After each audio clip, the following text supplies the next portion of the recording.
Hello, friends. Welcome to Akulmach Live. And you know that India is the clear global leader when it comes to exports of IT services.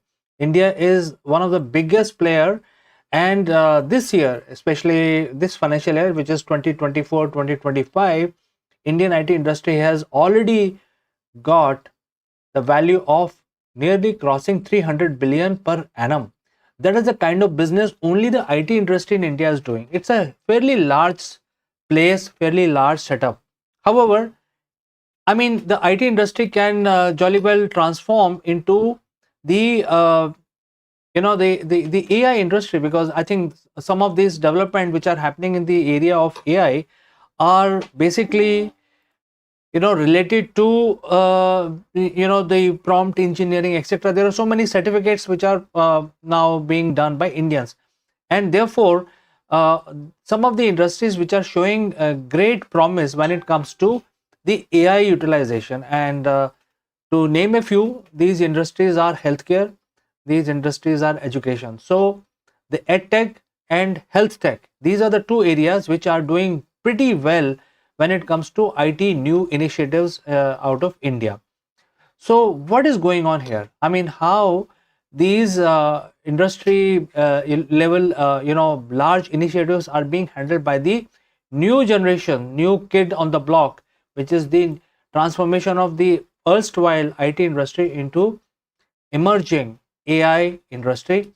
And we will actually discuss this more in detail with respect to healthcare. So when we talk about healthcare, there are few things which are very prominent. Healthcare predominantly requires a lot of ethical usage of AI, and therefore the first usage in healthcare, AI usage in healthcare, will be in the physician space and also in diagnostic. There are huge strides being taken by the industry leaders here in this space, helping the Indian healthcare players, but also at the same time exporting a lot of these expertise to other nations, like especially the partner nations like US, EU, etc. There has been a lot of initiatives, a lot of export opportunities coming up in this area, and the Indian AI players, especially in the healthcare space, are winning huge contracts, multi-million dollar contracts to develop the healthcare systems. Now healthcare systems are basically requires a lot of ethical usage, as I mentioned in the beginning, and also accurate. So let's look at two major examples. One is, in case you have to go and consult a doctor in the area of inpatient, or in other words, the physician, activities which are very straightforward, because if you get these symptoms, you will be given this medication. If you have symptoms of typhoid, you will be given typhoid. If you have symptoms of malaria, you will be given. So this is a standard field which can be very easily taken over by AI, and this is one area which is emerging in a very big way.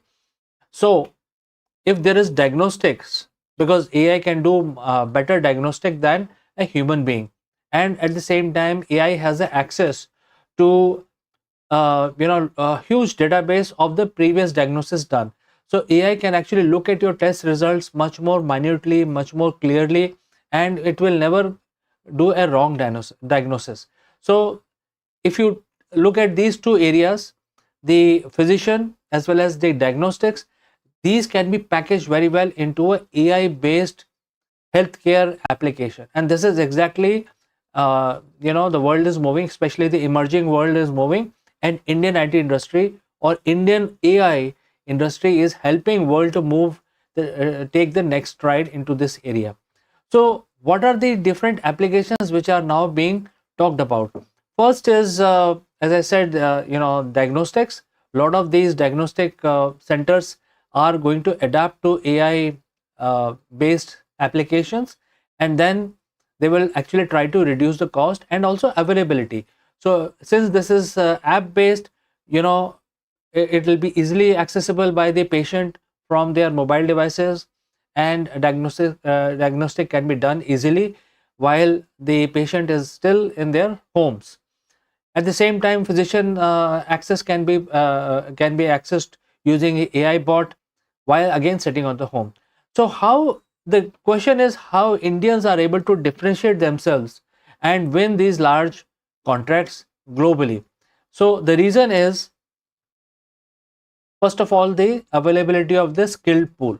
There is a huge uh, trained people in India. I mean, if you look at the Indian population, 1.4 billion people, and almost 80 to 85% are the educated middle class, which all of them, all of them, almost 85% of the people speak fluent English, and therefore there is a huge talent pool which is available, and the sheer number of people which are there in associated in this industry is huge. So if in case there is some other country that has to compete with the India in terms of providing the availability of people, then there is no other country like India in the world. Maybe there are countries like US, but then the second point which I'm going to mention will actually remove them from the race, and that is the cost effectiveness. So while the US may be able to provide the skill people to handle the AI and create these systems, but the cost of providing these systems when it comes to India, nobody can match. And this is one of the peculiar ability of the Indian IT sector, is to basically provide the world class technology at a very cost effective manner. And this is where the Indian AI in healthcare are winning large contracts from various hospitals, not only in the Western world, but also everywhere in Singapore, in Africa, in EU, in North America. So a lot of opportunities are coming towards the Indians. Now let's look at the third point, which is also very relevant. When we talk about AI, the training model have to be very robust. I'm sure all of you must have seen these different emails where they want to basically take your help to train their AI models. Similarly, the AI models need to know exactly what is the problem and how they have to look at this problem for the patient, and each patient has to be looked at in a very personal manner. So when AI has a huge database, then only they can identify what is the real problem, and therefore India provides a very unique, a solution for a very unique healthcare challenge, which is because India is a large country with a lot of people and a lot of different kinds of symptoms that India AI models can have, and therefore it's not only development of different services, different AI models, but also the database. So this is something which India brings, which no other country can compete with. It's the knowledge base which is the backbone of AI that Indian companies are able to bring. Fourth is the collaboration.